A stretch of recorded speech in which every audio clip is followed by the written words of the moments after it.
قطعا این خوشمزه که اسمشون کورنداگ هست و هم توی خیابون دیدید و یا خوردید. بچه فوق‌العاده خوشمزه و لذیذه و خیلی هم راحت درست کردنش. به عنوان عصرونه، پیش غذا، فینگر فود یا هر چیز دیگه شما میتونید این جذاب و درستش بکنید، هم تو ابعاد کوچیک‌تر و همین که میتونید به جای سوسیس از پنیر هم استفاده بکنید یا هر چیزی که میتونید حالا داخل خمیر بزنید و سرخش بکنید. فوق‌العاده این خمیر ترد و خوشمزه میشه.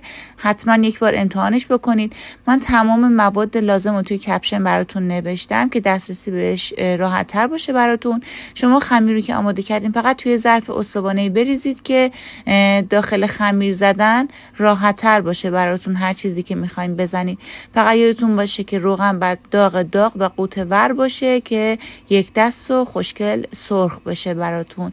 ببینید چقدر این خمیر ترد شده و خیلی هم خوشمزه است و همینطور خیلی هم خوش رنگه. حتما درست بکنید، در کنار خانواده نوش جونتون بکنید.